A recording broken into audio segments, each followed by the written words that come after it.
When I was 13, I must have been a scumbag. I surrounded myself with those who could give and never those I would be obliged to give. I shared only with those who were better and never saw those winning. I had held strictly to that which my mom instructed, and to that I owed my winning. Living was enjoyable, and success was being comfortable. It was trudging to school alone. It was nothing short of me and owing no careless loans. I didn't want to be tied to a guild, to the tribe, to a relationship, the ugly old men, their sorceries, to a guild in the hood. I wanted guilt and speed, perfect life and endless fucking games. Unlike Mandela, being free was casting for my chains. Who knows tomorrow? Because unlike every dawn I had tried to afford, that day stung my soul. Like a swelling task from a grey-haired queen bee, she was led into class, and I believe death can explain better if for once we had courage to ask. My buttocks turned pale, like I was forced to dine with the ant, choking from this communicable disease my teacher brought to my seat. Yet, I wasn't going to run. Mayweather, I could use a mentor, cause I couldn't dare to lose. Like the firstborn in this world, I deserved every cow. This was my first nightmare, and I was seriously unaware. I kicked, protested, I nagged, but it never mattered. She couldn't hear them anyway. She loved to smile, as if the origin of her beauty was traceable to it. She was like the sun, slitting my hatred with her magnetic glow, her heart radiating a message which made the sheep stronger than the dog. But they were all waste, because she needed more than plying writing in a steaming river that puffs like a chimney to purify her. She was a stain. This is worse.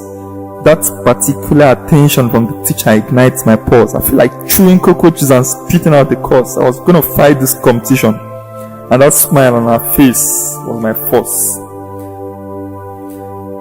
Finally, the sun gave way, and it became a full moon for my wishes.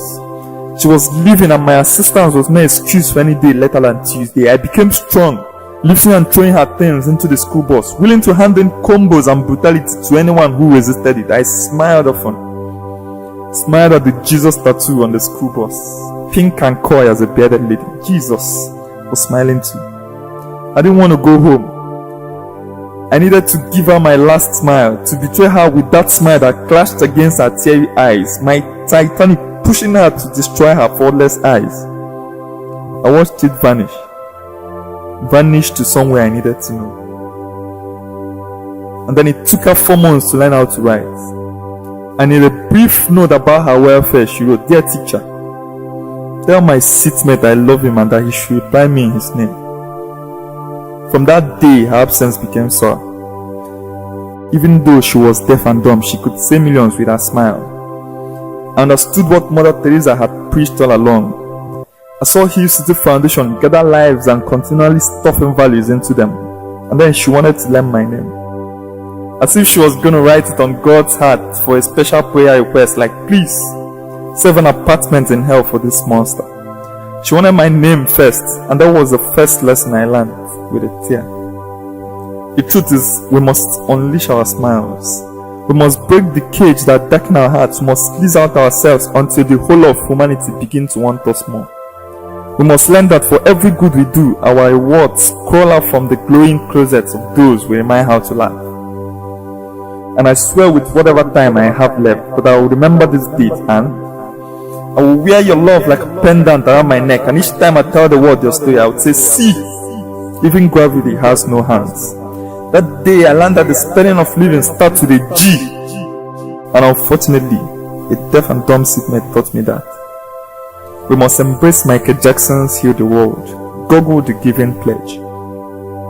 The multitude must make up. This earth must be willing to substitute that L, not afraid to be the first to stone existence to death. You must join the rest of the pawns to say, "I live to die," and to bow to that 12,639, just like 316 taught us. Imagine a world where everyone echoes true service under the thundering call of fellowship. Our teacher says Anita is better than us, and yes, she's right.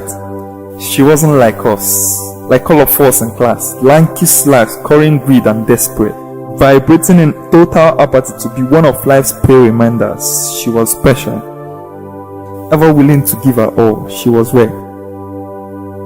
visit the IDPs. You would see some people yearn for more than the stacks we can give. Living takes responsibility from one and rests it on the shoulders of all. You must live. For every moment there is a chance to uplift the state of those stretching out to us in need, you must give, or stay there.